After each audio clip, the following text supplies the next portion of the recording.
I think the choice of games, for the show was considering the viewership of the E3 and the press conference, but we strive, always as a platform to try to have a variety of contents and games that can appeal to all kinds of users, including younger users. And one of the titles announced yesterday was a remake of Crash Bandicoot. I was actually one of the original producer of Crash Bandicoot series, and I was so excited when we had Crash Bandicoot on PS1. A lot of game player was casual fans and young people playing the games, and all of those people grew up to become in their 30s, 40s, and 50s. So when the remake of Crash Bandicoot games come out, they'll be able to play the games with their sons and daughters. So we always try to attract different type of consumers to PlayStation, so that we can have all the families and friends to enjoy games on PlayStation.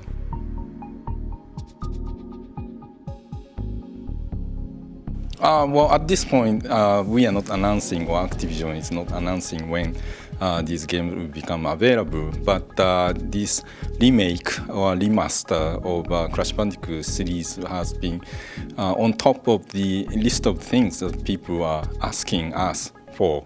So I'm super happy that finally we are able to realize the wish of so many game users who are asking and hoping for this to happen.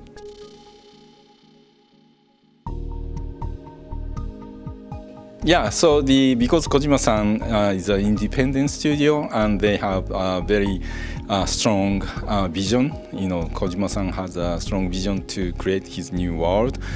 We are supporting as they need. So we had a really great relationships between Worldwide Studios teams and Kojima Productions. Kojima-san visited many of our US and European-based studios, and the creative people communicate very, very well, and they found like a new friends amongst themselves. So I'm very excited to be able to have Kojima Productions people to work closely with our teams going forward.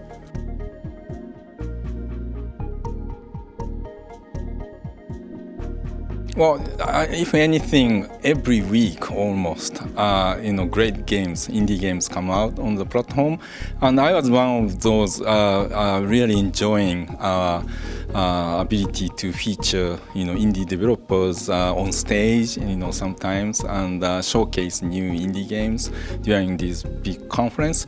But this time we had so many great big AAA announcements and updates, so we were not able to spend time to feature these smaller indie games. So that's a bit disappointing to me personally.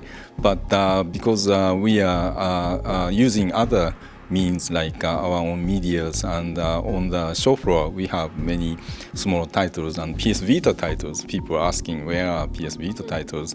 We have PS Vita titles on the show floor playable. So we will use different means to promote different genre of titles.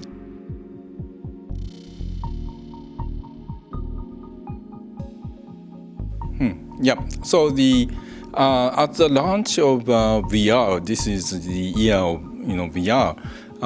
Because there's no install base, we are starting from unit 1. It doesn't make business sense to spend many millions of dollars to create one big VR title. But because the media is so new, you can have small teams working short period of time, but still be able to create something really amazing using virtual reality. So I'm a huge fan of these indie teams creating something totally new. And one of the games that people are really enjoying playing on the PSVR is called Thumper. is two guys, from Harmonix became independent and created this small game. That's amazing experience on PSVR. So the every time new gaming market gets started, be it smartphones or Facebook, it's always some new company that no one knew about comes out with some big successful titles, not necessarily the existing traditional publishers or existing IPs. So I totally expect the same will be happening on VR. But that said, the big companies are finding ways to use the VR tech to leverage what they create for the big titles and create bespoke VR experiences like a Star Wars VR experience or the Batman VR experience. And that realize people's dreams to become the hero themselves or become totally immersed in the world of these very rich game world or fantasy world.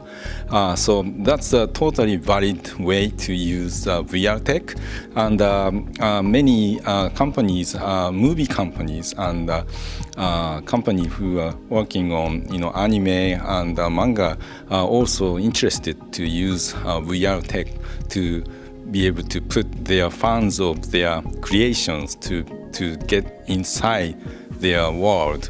So we'll see many more of these short experiences as well, and I think these experiences are amazing experiences for the fans of each IP.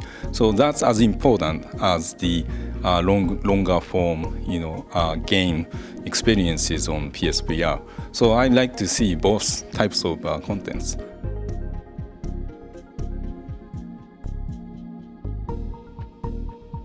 I think these new experiences, when developers try, they'll be inspired by the early creations of these experiences. So I believe there'll be more, coming out in the future.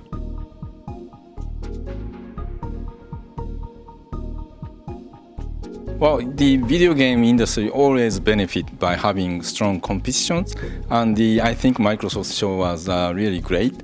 And they showed new games, and they talked about new hardwares, and it looked to me they are really going aggressive. So that's really helpful for the industry.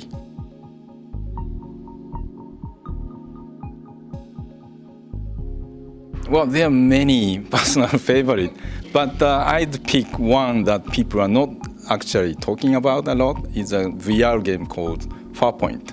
We are actually debuting a new peripheral, gun peripheral for PSVR that we are going to launch with Farpoint. It's a sci-fi FPS game.